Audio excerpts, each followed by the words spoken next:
She's been covering the story all night. She was first on the scene following that crash. Rashi, what can you tell us this morning? Well, we're about half a mile away from the crash site. It's pretty dark out here since we are in a rural area, and law enforcement has already left. They'll be back out here in a couple of hours when there's daylight to continue their investigation. But they do confirm that 5 people have been killed. This mailer has really sparked some controversy. It's also forced the local Republican Party to question if they will continue to support Rebecca Banick. Yesterday, we looked into several of the claims made on the mailer, and today we focus on another one, and the findings might surprise you. One of the 6 claims on the mailer comes from a classroom. The allegation states Yancey told a class from students at A&M Consolidated High School he is open to the legalization of marijuana. As a mother, I was appalled being in a candidates forum with Bob Yancey when he told the kids that he would be open to considering legalization of marijuana.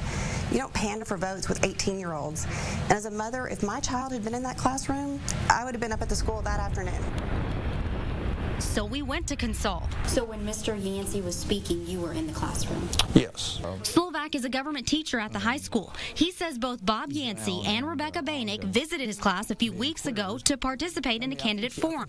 Slovak says a student asked Yancey a question about the use of medical marijuana. My impression is that his position was that he would be open to studying, the law about medical use, but at no time did anybody say, he or Ms. Banick, that they were support the legalization of marijuana. Do you think that this claim has been taken out of context? I think it has. We also took Banick's claim to a student who was present at the forum. Do you, as a student and a teenager, feel that he was promoting legalizing marijuana? Not for what most high schoolers would use it for. He's definitely he had a good purpose for it. I could tell, and just the tone of his voice, that he meant good intentions by what he says. Yancey released a statement exclusively to KBTX saying, "I have no comment, but wish to put this behind us and move forward with a positive campaign on the issues." Banick did tell me that there are YouTube videos supporting each one of the 6 claims on the mailer. We could not find the video supporting the drug legalization accusation in our search. We tried contacting our campaign so they could provide us with the proof they said they have, but our calls and emails have not been returned. And they don't have masks to protect them, so they're using their t-shirts to cover up their mouths. The Coca-Cola Distributing Center is a popular site not only for residents here in Brenham, but also the thousands of people that come here to visit the Bluebell factory that's right next door to the facility. We found out today that in the next couple of months, the long-lived landmark will be shutting its doors forever. Hi, sweetie. Bait used in dogfighting. That is what Esperanza is believed to have been. Her scars speak volumes. When we first received her, she was as close to death as she could have been. Gwendolyn Inocencio and her team at Aggieland Animal Health Center took over her care after receiving a call from Christy Woolrich when Esperanza's journey for hope took a turn. There was no place to touch her except right between her eyes where the skin was intact.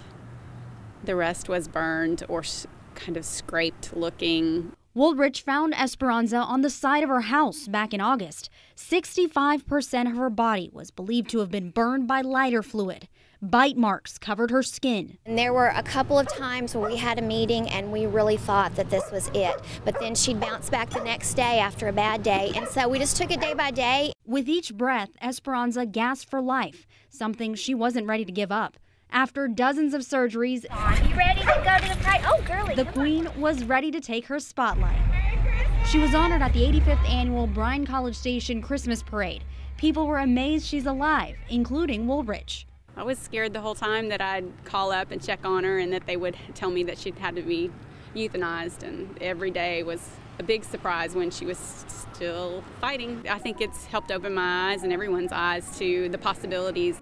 Her story has also proved that Esperanza really is a fighter. We're going to start off 2012 with a new beginning for her. This is going to be a past chapter in her life, and her future is just so bright. Rashi Vats, News 3.